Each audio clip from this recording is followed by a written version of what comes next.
না পড়লে এই পড়লে এই ফায়দা, না পড়লে এই অবস্থা। হুজুর নামাজ পড়তে পারবো না। হুজুর নামাজ পড়তে পারি, লেকিন একটা কাজ পাই, উজু করতে পারবো না আমি। এই উজুটাই সহ্য হয় না হুজুর, উজুটাই সহ্য হয় না, উজু সহ্য হয় না, উজু করতে পারবো না। বলে যদি উজু করতে পারো তো হুজুর তাহলে নামাজ পড়তে পারবো। বলে আচ্ছা তা নামাজ পড়বা না? না হুজুর আমি নামাজ পড়তে পারবো না। এবার হুজুরের সবক বাতায় দিচ্ছে, কাল তার 2 বেলা জিকির করতে পারবা? জিকির করতে পারবা? বলে হুজুর যা বলেন সব পারবো, লেকিন নামাজ পড়তে পারবো না। কিতাবের মধ্যে আসছে, হাজরত আহমদের ঘটনার মধ্যে আসলেও ঘটনা আসছে।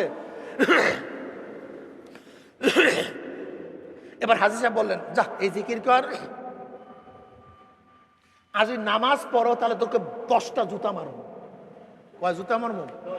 10 জুতা লাগাই দেবো। যা হুজুর, আপনার সে ভালো হুজুর আর কেউ নাই, আমাকে যা বলছেন সব মানবো, কিন্তু নামাজ পড়তে পারবো না, এইটি আপনি আমাকে নিষেধ করছেন, কোনো অসুবিধা নেই।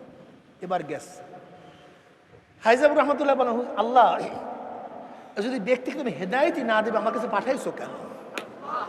পাঠাইছো কেন? তোমার বান্দা আসছে কেন?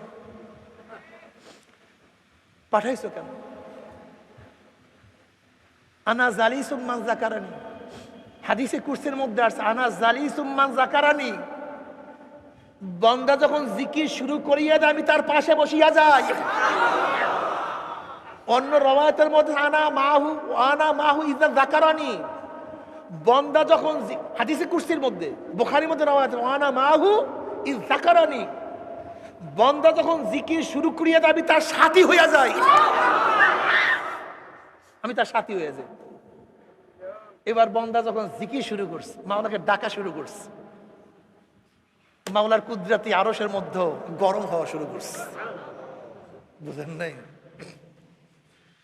আনা ইনদা যান্নি আবদি বি ওয়া আনা মাহু ইয যাকারানি ফাইন যাকারানি ফি নাফসি যাকারতু ফি নাফসি ওয়া ইন যাকারানি ফি মালাইন যাকারতু ফি মালাইন খায়রুম মিনহুম ওয়া ইন তাকাররাবা ইলাইয়া শিবরান তাকাররাবতু ইলাইহি যিরাআ ওয়া ইন তাকাররাবা ইলাইয়া যিরাআন তাকাররাবতু ইলাইহি বাআ ওয়া ইন আতানি ইয়ামশি আতাইতুহু হারওয়ালাতান।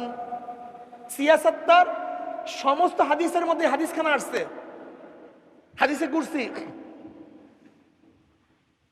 যখন বান্দা জিকির শুরু করিয়া আমি তার সাথী হইয়া যাই, বান্দা যখন আমার দিকে হাঁটিয়ে হাঁটিয়ে আসতে থাকে, আমার রহমত তার আগে দৌড়াইয়া গিয়া কোলেটা নিয়ে নেয়।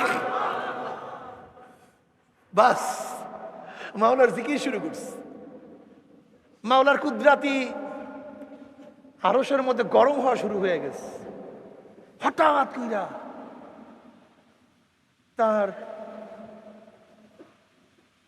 চক্ষু জ্বলা, চক্ষু জ্বলে যায়, চেহারার মধ্যে কেমন জ্বলে যায়। বলছি স্ত্রী স্ত্রী জলদি শোনো শোনো শোনো, আমাকে পানি দাও তো, পানি দাও তো, আমার চেহারা জ্বলে যাইতে আছে। এই পানি এনে দিস, যেই পানিতে সুন্দর মতো ধুইছে ঠান্ডা হয়ে গেছে। পানিতে ধোয়ার পরে গেলে আমার হাতটা জ্বলিয়া যায়, হাতটা জ্বলিয়া যায়, তুই পানি দাও তো। পানি দিয়েছে, হাত ধুইস, ডাইন হাত ধোয়ার পরে বাম হাত জ্বলা শুরু করছে, বাম হাত ধুইস, এবার মাথা জ্বলা শুরু হয়েছে, মাথার মধ্যে পানি দিস, এবার পাও জ্বলা শুরু হয়েছে, পায়ের মধ্যে পানি দিস। এখন ব্যক্তি বলছে স্ত্রী যে উজুর ডরে নামাজ পড়ি না, উজু তো হয়েই গেল, তা নামাজ পড়তে আপত্তি কোথায়? এবার নামাজ দাঁড়ায় গেছে। নামাজ পড়ার পরে বগলের মধ্যে জুতা নিয়ে হাজী সাহেব রহমতুল্লাহ দৌড়েছে। হাজী সাহেব দেখতেছে, কি রে কি হয়েছে পাগলা? বলে জুতা নিয়ে আসছি। বলে কেন? আমরা না বললেন নামাজ পড়লে জুতা মারবে? আমি তো নামাজ পড়ে ফেলেছি, এখন জুতা দেন।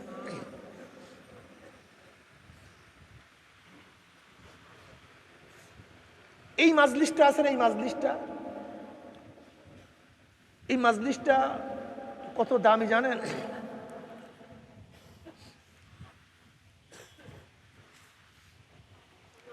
বুখারীর মধ্যে রওয়ায়াত আছে, হুমুল জুলাসা লা ইয়াশকা জালিসুহুম, এই মাজলিসের মধ্যে যারা বসে আল্লাহ পাক কাউকে মাহরুম করেন না। সোহবা সবচেয়ে দামি, সোহবা সবচেয়ে দামি।